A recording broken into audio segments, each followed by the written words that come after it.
भक्त मुख भगवत बानी। कोई भगवत प्रेमी महात्मा के मुख से सुने तो जहां शास्त्र इशारा कर रहा है वहां वो अनुभव करके बोल रहा है। इसीलिए संत संग के आगे न तीर्थ, न नियम, न स्वाध्याय, न यज्ञ, न तपस्या, इनको नहीं रखा गया है, उनके समान नहीं रखा गया है। क्योंकि संत संग जहां से इशारा हो रहा है शास्त्र का, वहां कूद करके उसका अनुभव करके बोलते हैं। प्रश्न हुआ कि बहुत साधना करने पर, बहुत समय से साधना करने पर ना हमें अनुभव हो रहा है कि हमारा कोई भाव बढ़ रहा है, ना अनुभव हो रहा है कि हमारी कोई दिव्यता, कोई ऐसी देवी संपदा, कोई उन्नति, और हमें बड़ी चिंता हो रही, क्या हमारा साधन ठीक नहीं है? क्या मतलब ये सत्य मार्ग ऐसा ही होता है क्या कि कुछ अनुभव में नहीं आ रहा, जब देखो तो वही कोई न कोई विकार, कोई न कोई। तो इसका क्या हल हो सकता है? हमें तो बड़ी चिंता हो गई। अब ध्यान से सुनना उत्तर। भाई, तुम्हारा भाव बढ़ता है या नहीं बढ़ता? घटता है या मिटता है? ये सब तुम देख रहे हो, तो तुम्हें जिसे देखना चाहिए उसे देखने की बात ही नहीं है। तुम्हारा भाव घटता है कि बढ़ता है, ये तो भाव लगाने वाला जानेगा ना। तुम अपना भाव क्या जानो? वस्तु अपना भाव जानती है क्या? तुम वस्तु किन की हो? प्रियाजू की। ये अंदर की गूढ़ बातें हैं, अंदर की गूढ़ बातें, इनमें शब्दों में तुम सब नहीं समझ सकते। तुम्हारा भाव घट रहा है या बढ़ रहा है, ये कौन जानता है? खरीदने वाला। तुम तो वस्तु हो, वो क्या भाव लगा के खरीद रहा है ये वो जाने ना। तुम वस्तु हो किसकी? प्रियाजू की, लालजू की, प्रियालाल की। तुम्हारे मन में कैसे बात आ गई कि हमारा समय बर्बाद हो रहा है क्या? हमें चिंता हो रही कि हमारा भाव बढ़ रहा है कि नहीं बढ़ रहा है। बहुत सूक्ष्म विषय है। जिस दिन आपको लगे कि आपका भाव बढ़ रहा है, उस दिन रोना कि आपका भाव गिर गया, क्योंकि अहम आ गया, आपको अनुभव में आ गया।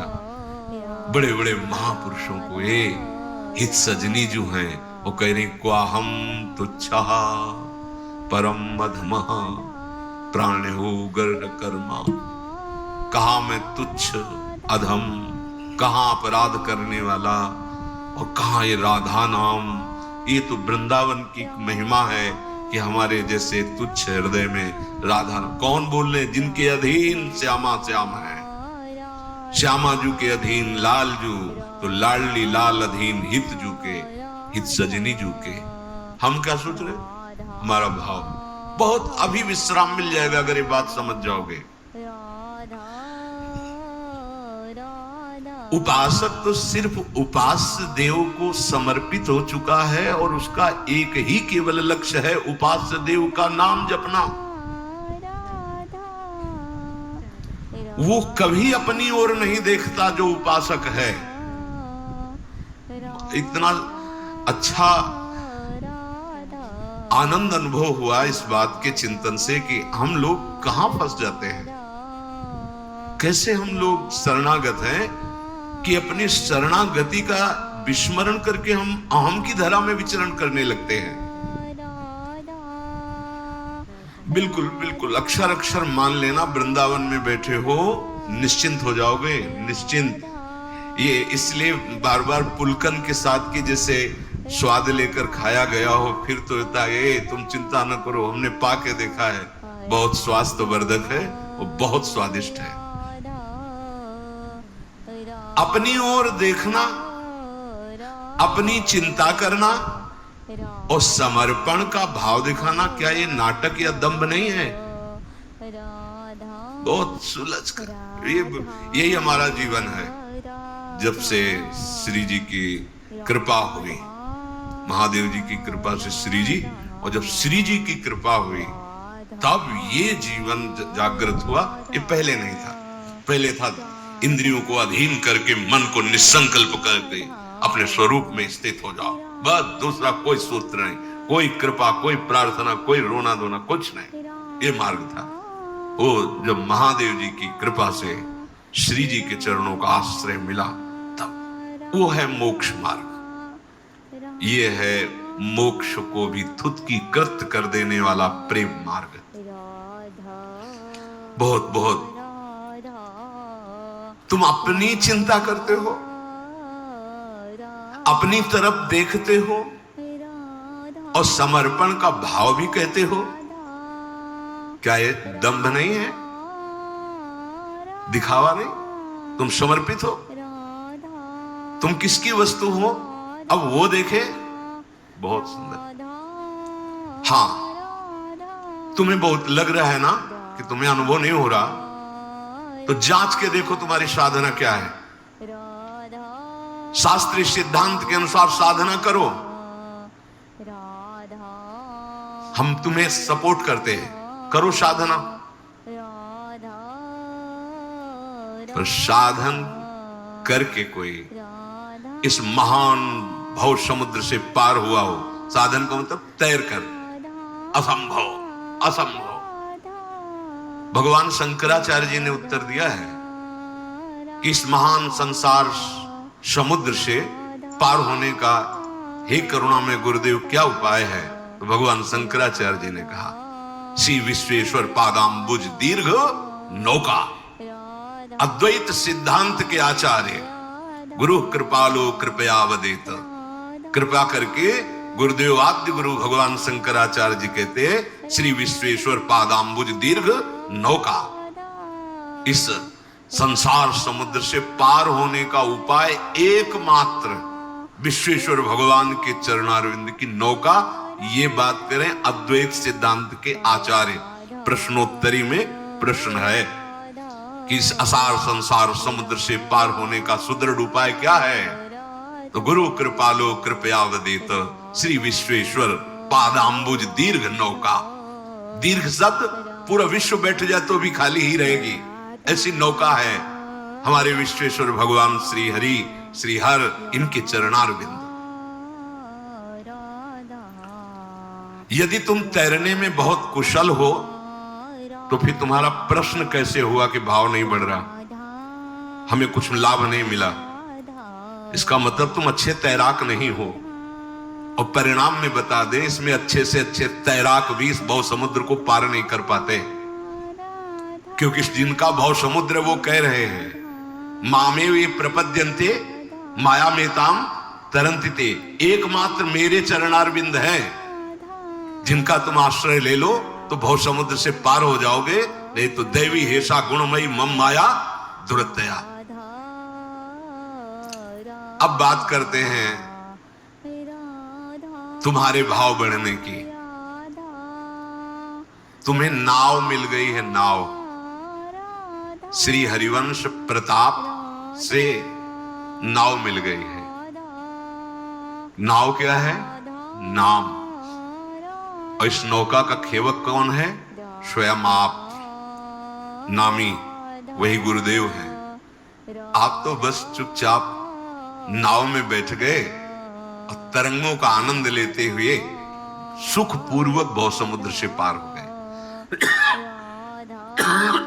राधा श्री हरिवंश प्रताप बैठ पाते हैं। इसमें प्रताप उदय हुआ आचार्य देव का, गुरुदेव का, इष्ट देव का। वो मुझे घसीट के लाए भव समुद्र से और इस नाव का परिचय कराया, नाव में बैठा दिया। नाव क्या, पहले समझ लीजिए। नाम, नाम नौका।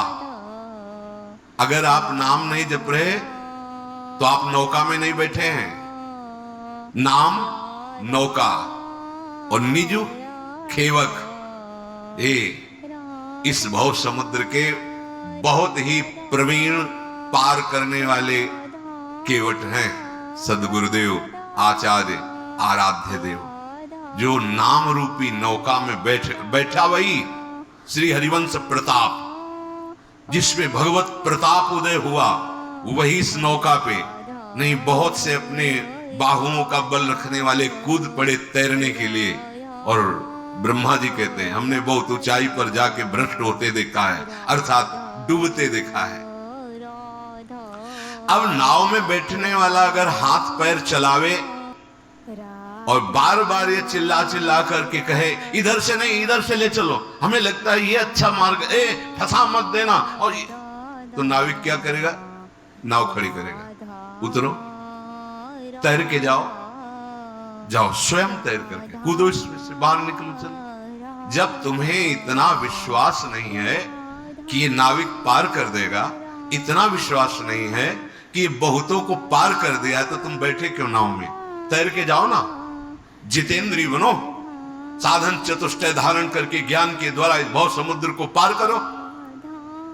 कोई बिरला जो निर्विघ्न पंथ, वो भी जो आचार्य स्वयं है, वो भी हरिवंश महाप्रभु जन तो प्रेम के जैसे आचार्य, ऐसे अद्वैत ब्रह्म ज्ञान के आचार्य भगवान शंकर। और उनके ध्यान का विषय जानते हो क्या है? बड़ा गुप्त है। अपने सखाओं के साथ भगवान जो वन में बाल भोग पा रहे हैं ना, वो भगवान शंकर के ध्यान का विषय है, भगवान शंकराचार्य के ध्यान का विषय स्वाध्याय में पढ़ा था। जब एकांत में होते थे तो बाल मुकुंद भगवान अपने सखाओं के साथ जो क्रीड़ा करते हुए, हाँ, वनभोज, वो भगवान शंकराचार्य के ध्यान का विषय। ये ज्ञान केवल बुद्धि को दौड़ा करके, परास्त करके और उसे भगवान में लगाने के लिए बहुत बुद्धिमान होता है। चलो वेदांत चल, भाग दौड़, और दौड़ के जब हार जाना तब बोलना जैसे सनकादि बोलते हैं, हरि शरणम हरि शरणम। सनकाद से बड़ा कोई ज्ञान नहीं है। बहुत सुंदर प्रसंग, अगर ये समझ जाओ तो बात है, निश्चिंतता आ जाएगी। नाव में बैठने का मतलब समझते हो? समर्पण।